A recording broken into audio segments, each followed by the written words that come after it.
Okay, welcome. And who do we have here? Yeah, my name is Seema Abbassi. I'm a pediatrician and I live in Seattle. I've been in Washington State for a little over 3 years now. I moved here from Tennessee. Okay, and so what drew you initially to the League of Minority Voters Washington State project?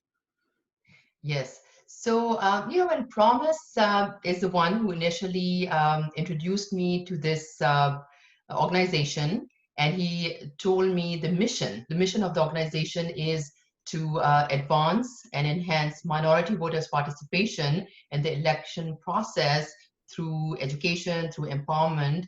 It immediately spoke to me because I am a naturalized US citizen and I actually moved to this country from. I grew up actually in a country which is a kingdom, so there were no elections there, and the government basically decided everything for its people. So for me, in this country, one of the biggest privilege is to be able to vote. And I've been a naturalized US citizen since 2005. And since I became a naturalized US citizen, I voted in every election, whether it was local or it was national. So for me, it was kind of personal. And that's why I wanted to be involved. Oh, great.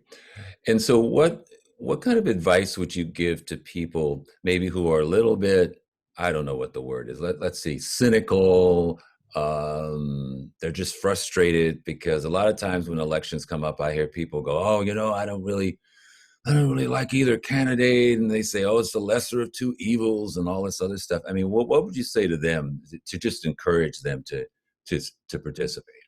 Yeah. I mean, the way I see it is, I feel, especially when it comes to minorities, I feel that generations of minority Americans have fought really hard for this right. So I look at it as a right that U.S. citizens have, and I feel that everybody should use that right and also that privilege.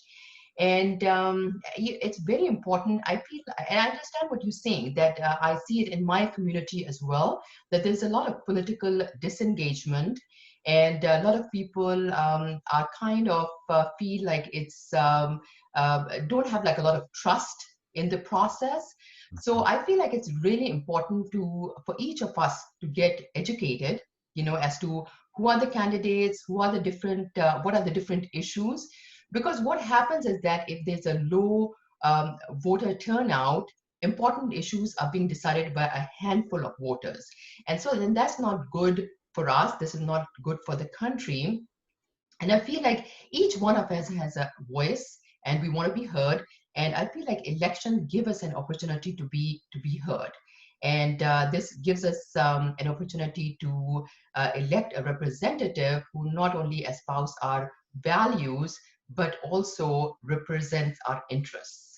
And we all know that the policies that these elected officials put forth, they may affect our children and us, for years to come.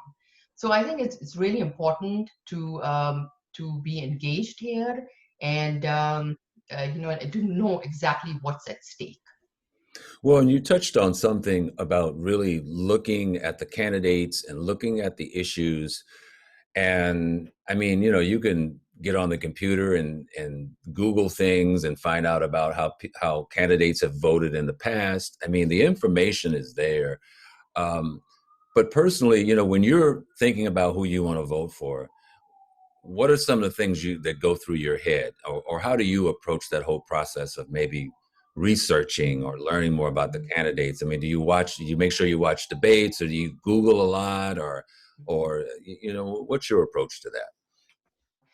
I feel like we are in a great place right now because it's so easy to get information. At the same time, I also feel that we are at a place where there's a lot of misinformation out there. So there, both of these issues are there, and I do all of the things that you like alluded to, So I do watch the debates and I do research and I look at a number of different outlets, when I'm doing my research. And I feel like for most of us, they are like, and there are a lot of there are a host of issues which are important in the country, but for each one of us, there are a couple of them which may be very important and they're personal to us, and that is like where I do my most research. I focus on to see where each candidate stands on those issues and how are those going to directly affect me as well as the country at large. Mhm.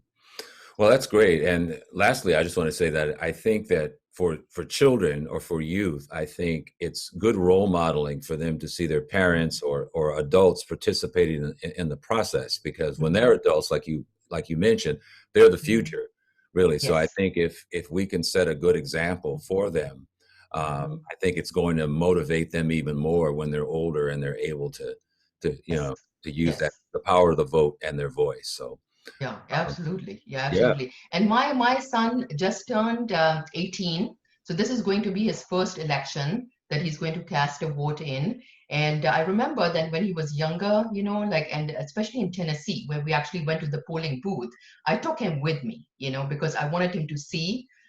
It's a powerful thing, to be able to like vote, cast your vote, and so I wanted him to see how it's done, and he is planning, he's a registered voter, he's planning to cast his vote for the first time in this election, which is coming up very soon. That's great. Well, any other thoughts you have you want to No, add? I think that's it. I feel like every the message that we want to give out there is that every citizen, in the country needs to be fully engaged in this election process. And I think it's very important. And because everyone has some issues or that they want to be able to, like uh, kind of like make a difference, like, and where they can like make sure that their voice is heard. Okay, great. Thank you. You're welcome.